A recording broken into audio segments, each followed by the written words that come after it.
पवार यांचा वाढदिवस आज साजरा करत आहोत। विद्यार्थी मित्र हो, आदरणीय शरदचंद्र पवार साहेब यांचा जन्म 12 डिसेंबर 1940 कोंडवड तालुका कोरेगाव जिल्हा पुणे या ठिकाणी झाला। त्यांच्या वडिलांचे नाव गोविंदराव आणि आईचे नाव शारदाताई। प्राथमिक शिक्षण बारामती या ठिकाणी झालं। त्यानंतर उच्च शिक्षण घेण्यासाठी आदरणीय शरदचंद्रजी पवार साहेब पुणे या ठिकाणी आले आणि त्या ठिकाणी त्यावेळेस त्यांचं वय फक्त 16 वर्ष होतं मुलांना आणि भारताला स्वातंत्र्य नुकतंच मिळालेलं होतं। 1956चा तो काळ होता।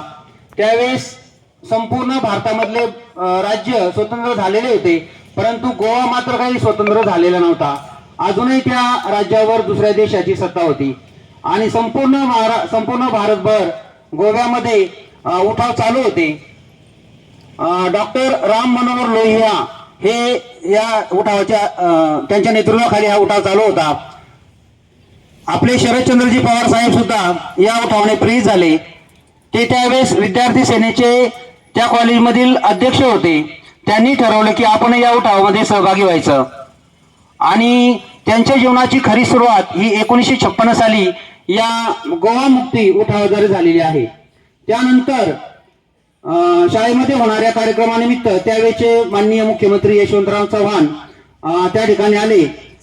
कार्यक्रम चालू असताना शरदचंद्रजी पवार साहेब यांनी अतिशय उत्कृष्ट असं भाषण केलं आणि यशवंतराव चव्हाण यांनी त्यांच्यातले गुण हेरले।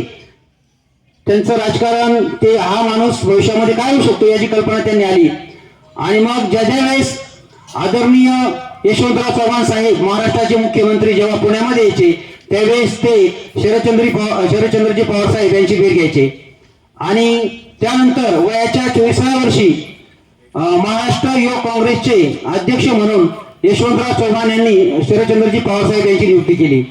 त्यानंतर 1967 साली पहिल्यांदा आदरणीय पवार साहेबांनी विधानसभेची पहिली निवडणूक लढवली आणि या निवडणुकीमध्ये ते निवडून आले। उत्तरोत्तर त्यांचं कार्य वाढतच गेलं। 1979चा जो काळ होता, वसंतदादा पाटील महाराष्ट्राचे मुख्यमंत्री होते आणि शरदचंद्र पवार साहेबांनी त्यावेळेस पुलोट हा एक नवीन प्रयोग केला आणि पहिल्यांदा वयाच्या 37व्या वर्षी ते आपल्या महाराष्ट्राचे पहिल्यांदा मुख्यमंत्री झाले। आदरणीय शरदचंद्रजी पवार साहेब हे महाराष्ट्राचे एकूण 4 वेळा मुख्यमंत्री झाले। 1989, 1991 ते 93, 1993 ते 95 असे 4 वेळेस ते वेगवेगळ्या महाराष्ट्राचे मुख्यमंत्री राहिले। विद्यार्थी मित्रांनो, 1992 साली जो आपल्या महाराष्ट्रामध्ये बॉम्बस्फोट झाली मुंबईला, त्यामध्ये त्यांनी ती परिस्थिती अतिशय यशस्वीपणे हाताळली। त्याचबरोबर 1993 साली लातूर जिल्ह्यामधील जे किल्लारी गाव आहे ते भूकंपाने हादरलं। संपूर्ण महाराष्ट्राला त्या भूकंपाचा तडाखा बसला। या किल्लारी गावामध्ये झालेल्या भूकंपामध्ये जवळजवळ 20,000पेक्षा जास्त लोक मरण पावले आणि त्यावेळेस सुद्धा आदरणीय शरदचंद्रजी पवार साहेब यांनी जातीने लक्ष घालून ती परिस्थिती अतिशय काळजीपूर्वक हाताळली। त्यानंतर 1990 पासून तर जवळपास 2009 पर्यंत ते लोकसभेचे संसद सदस्य होते। या काळामध्ये 1999 मध्ये एक घटना घडून गेली पहा की पवार साहेब हे काँग्रेस पक्षामधून बाहेर पडले आणि त्यांनी स्वतःचा एक राजकीय पक्ष स्थापन केला। त्या पक्षाचं नाव काय माहिती तुम्हाला? राष्ट्रवादी काँग्रेस पार्टी आणि या पक्षाचं चिन्ह आहे घड्याळ। त्यानंतर त्यावेळेस सोनिया गांधी या देश पातळीवर काँग्रेस पक्षाचं नेतृत्व करत होते, परंतु एक परदेशी महिला आपल्या देशाचं नेतृत्व करते ही बाब त्यांना खटकली आणि ते काँग्रेस पक्षामधून बाहेर पडले। 1999 मध्ये स्वतंत्र निवडणुका लढवल्या गेल्या। या निवडणुकामध्ये राष्ट्रवादी काँग्रेस पक्षाला चांगलं यश मिळालं आणि ते पुन्हा सत्तेमध्ये आले पहा।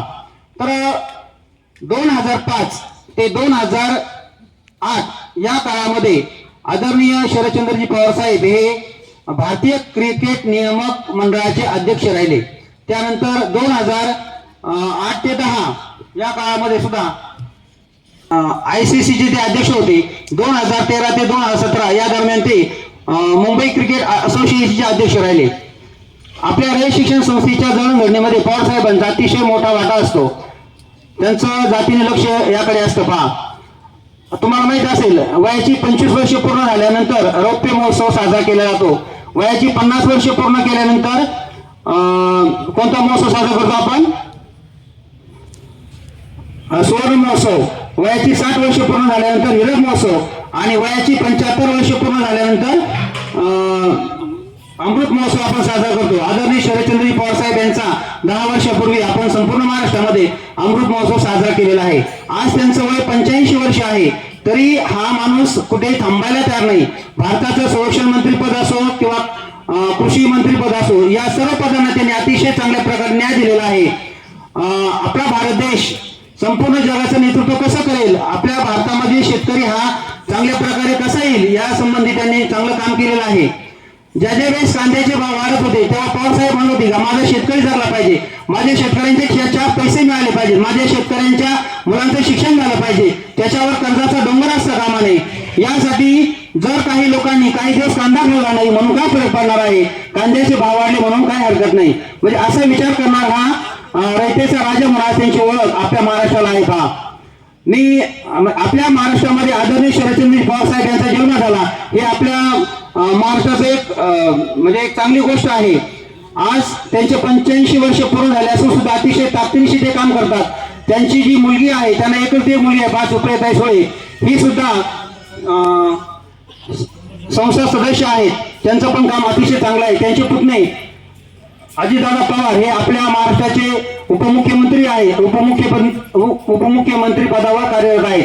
अशा प्रकारे आज मी त्यांच्या वाढदिवसानिमित्त आदरणीय शरदचंद्रजी पवार साहेब यांना शुभेच्छा देतो आणि त्यांचं वय हे 100 वर्षापेक्षा जास्त जावं यासाठी त्यांना शुभेच्छा देतो आणि या ठिकाणी थांबतो. धन्यवाद. धन्यवाद सर.